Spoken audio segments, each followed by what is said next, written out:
Namaste friends, welcome back to yet another session of this course.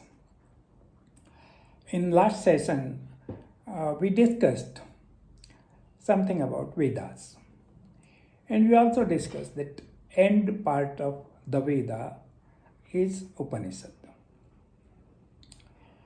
As I mentioned in last session, there are some 108 Upanishads or 101 Upanishads that are available to us today. And out of that 108, 11 Upanishads are considered to be the most important, significant Upanishads. Today, we'll discuss Isha Upanishad. ISHA, Isha Upanishad. Isha Upanishad is the shortest one, smallest one, contains only 18 words. But it's very, very important Upanishads. And this is the Upanishad, because again historians differ. Some say that it was the first Upanishad that was written. Some say it is not first, it is third or fourth in the series.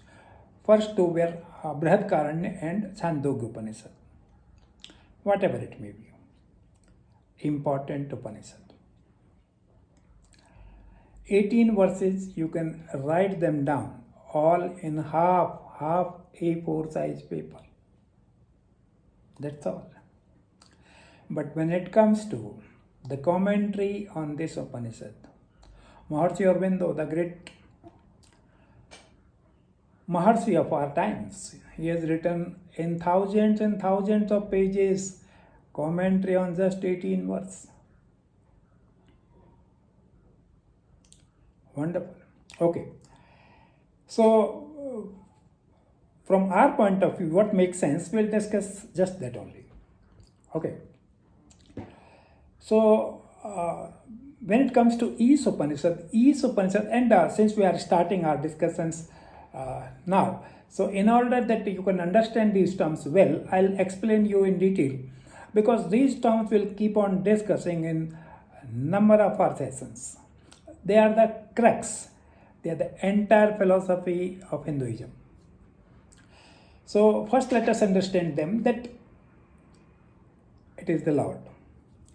The Advaita philosophy says, or the Vedantic philosophy says, that it is only the Lord. It is only the Lord. The whole universe, whatever we may see, is pervaded by the Lord. Adi Shankaracharya says that it is nothing but Lord only, due to ignorance, Maya के प्रभाव के कारण. We see it as phenomenal world. But it is nothing but the Lord only. Same thing is here in Upanishad. Okay.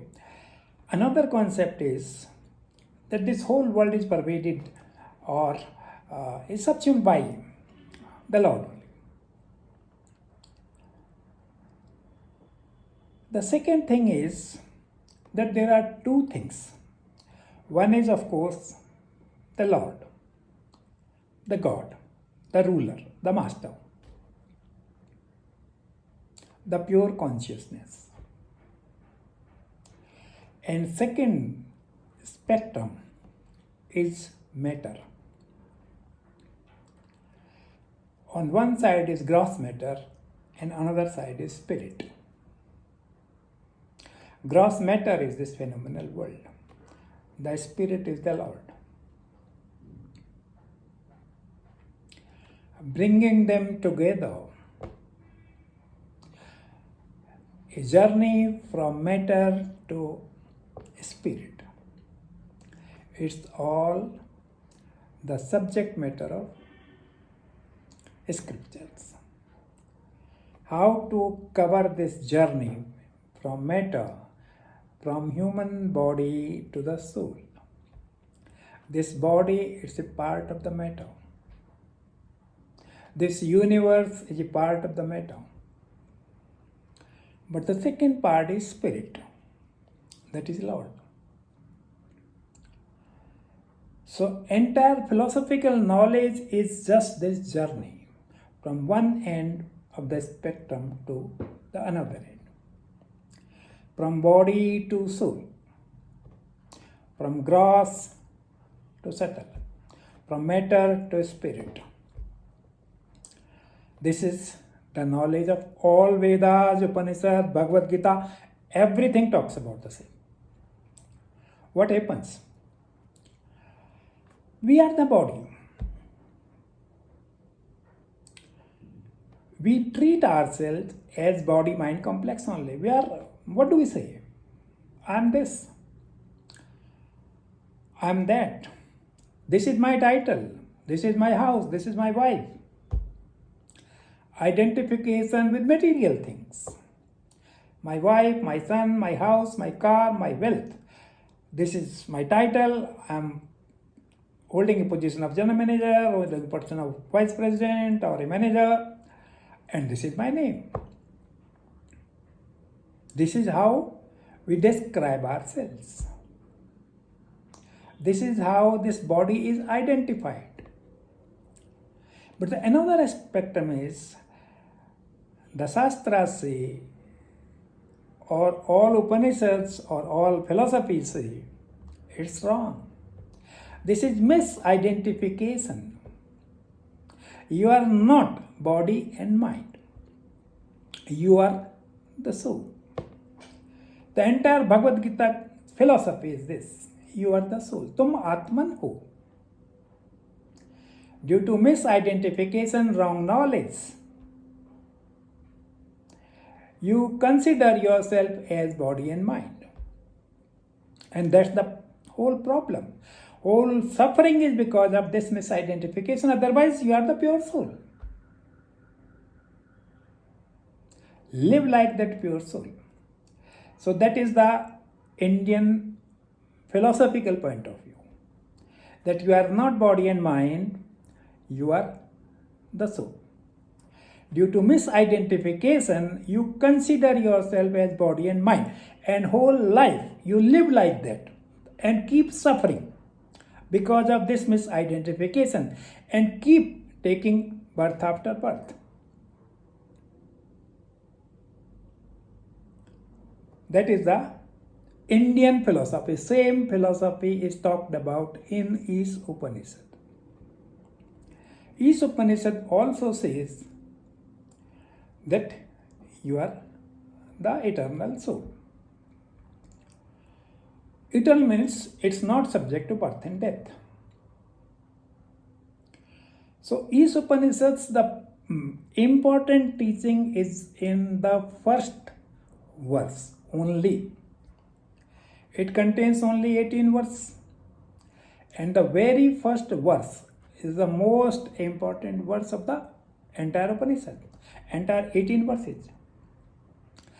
And Mahatma Gandhi was so impressed by this first verse that he said that if entire knowledge of Indian scriptures, whether it's all the Vedas, Upanishad, Bhagavad Gita, whatever you talk about it, if all gets lost, if all is burnt by fire, and if only one verse, this first verse of Isha Upanishad remains, nothing is lost. Everything can be retrieved. Because the entire knowledge is nothing but this first verse. So it's a very, very powerful verse. And it is this philosophy only. That you are not the body and mind, but you are the soul. Okay. Now, Isha Upanishad is different in what way? uh, because this Upanishad and all Indian scriptures, they are written in Sanskrit language. And Sanskrit language, it's not easy for most of us to understand. Okay, but the verse is very, very important. I'm reading it for you.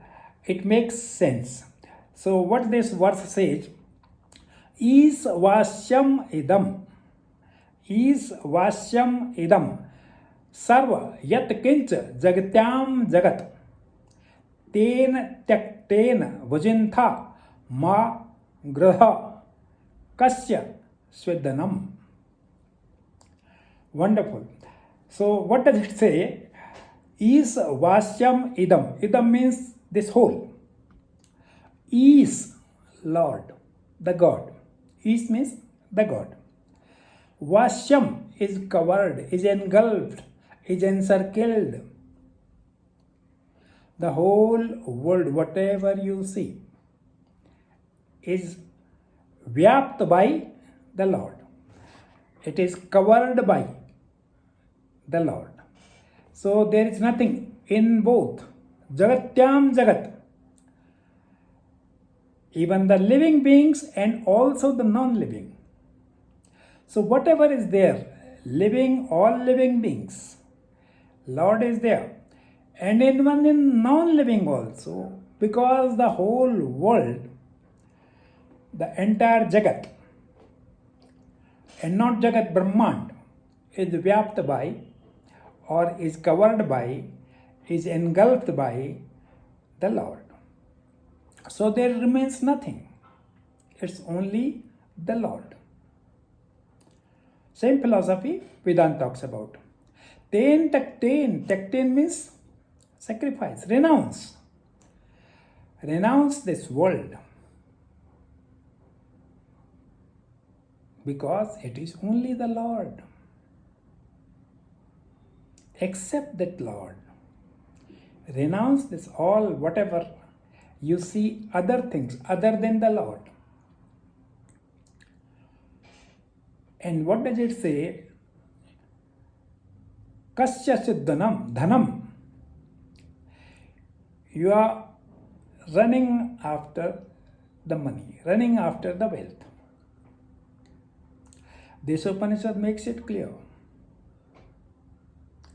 Nothing is yours. Cannot be.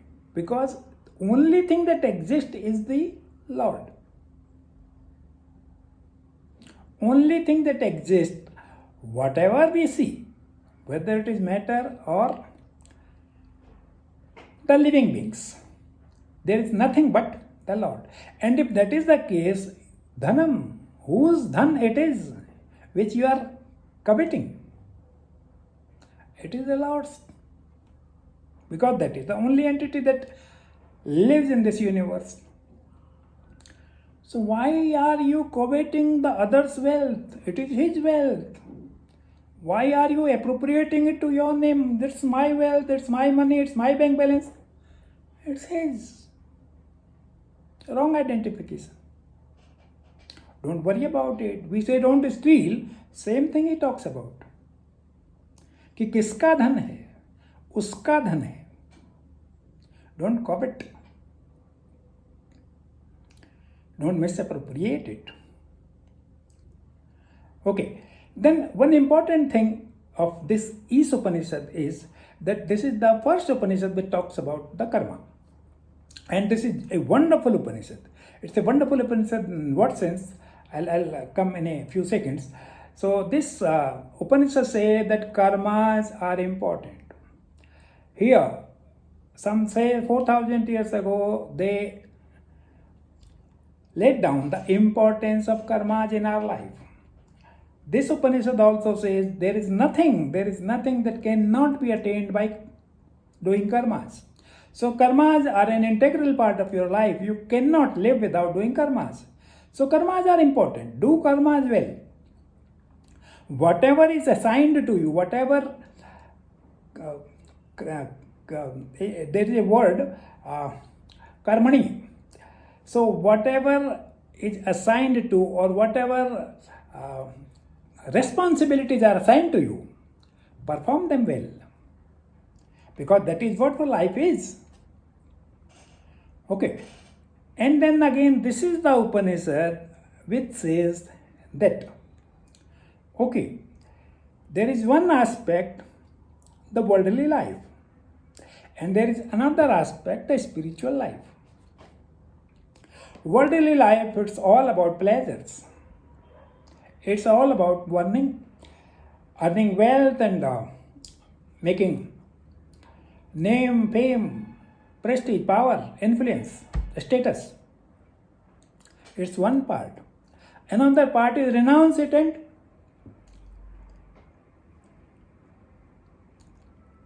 adopt spiritual life. Isha Upanishad says, Ubhavam Saha, seek both. One-sided view is incomplete. So whatever we listen that it is only and only spiritual path you should follow, no. This Upanishad contradicts that. This Upanishad says, Ubhavam Saha. Ubhavam means both. Saha, seek. So do well in this world and do well in a spiritual world also. It is the balance you have to strike. Then only harmony will come. Otherwise, if you focus too much on this side or that side, life will be monotonous. Wonderful thing. What we are doing, we are not striking a balance. We are purely onto this worldly aspect, the materialistic aspect. It doesn't say that you have to leave this world and go to the another world. It seek both. You cannot forget it, because we'll discuss in multiple sessions that when you forget it, the spiritual aspect, then it is one-sided living. And at the end of it, whatever you may earn, crores of rupee, lot of social respect, everything you get, but even then life is hollow, shallow. It's not that meaningful. You are still not satisfied. Oh, what happened? You got all what you wanted. But even then life is not satisfied because the spiritual aspect was missing. That is the crux of this, and that is practicable, that is implementable.